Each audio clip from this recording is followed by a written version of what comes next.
அவர் கஷ்டப்பட்டு பிலிம்ல சம்பாரிச்ச சம்பாத்தியத்தை மட்டும்தான் இப்ப எங்களுக்காக செய்யறாரு. இப்ப விஜய் பண்ற எல்லாமே வந்து அவருடைய சொந்த பணம். ஆமா, சொந்த பணம் தான்.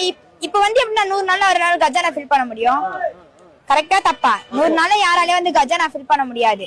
அப்படி இருக்கும்போது அவரோட சொந்த பணத்தை தான் நமக்கு செய்யறாரு. கவர்மெண்ட் பணத்தை ஒரு பைசா தொடலன்னு இது வரைக்கும் அவர் ஒரு பைசா தொடர யாராலும் செய்ய முடியும். இது வரைக்கும் வந்து எந்த கட்சியாச்சும் அவங்க லேண்டை வித்து மக்களுக்கு செஞ்சாங்க சொல்லுங்க பாக்கலாம். யாராலுமே சொல்ல முடியாது. இதுக்கு முன்னாடி அந்த ஸ்டாலினும் சரி, அதுக்கு முன்னாடி இந்த ஜெயலலிதாவும் சரி, மக்களோட பணத்தை தான் மக்களுக்கு செஞ்சாங்க. யாரும் அவங்க சொந்த காசை செய்யல. என்ன சிஸ்டர் செஞ்சாரு லேண்ட வித்து? லேண்ட வித்துதோ மகளிருக்கு உரிமை தொகை 1000 ரூபாய் கொடுத்திருக்காரு. அப்புறம் பெண்களுக்கு சிறப்பு பாதுகாப்பு படை அதை செஞ்சிருக்காரு. அதை தாண்டி இப்ப போலீஸ்க்கு புதுசா ஒரு வண்டி விட்டுருக்காரு.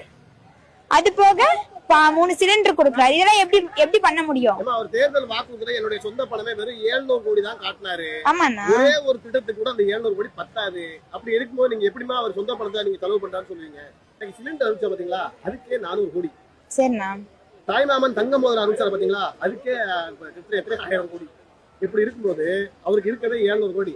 700 கோடி 400 கோடி செலவு பண்றாரு. அவரோட சொந்த பணத்தை தான் 400 கோடி கூட செலவு பண்றாரு. எப்படிமா சொந்த பணம் செலவு பண்ணுவாரு? கொஞ்சம் எப்படி சொல்லலாம், கொஞ்சம் வரி பணமா இருக்கும். இது வரைக்கும் வந்து எந்த கட்சியிலுமே சொந்த பணத்தை யாருமே செலவு பண்ணல. அப்படி இருக்கும்போது அவரு செலவு பண்ணிருக்காரு. இடத்த வித்தோ இல்ல அவரோட இன்கம் வச்சோ எல்லாத்தையும் வச்சுதான் எங்களுக்கு செஞ்சிருக்காரு. இப்ப இடத்த விட்டு தளபதி உங்களுக்கு செஞ்ச எதனா ஒரு திட்டம் சொல்லுங்க. பெண்களுக்கு உரிமை தொகை கொடுத்திருக்காரு 1000 ரூபாய். அது போதாதா?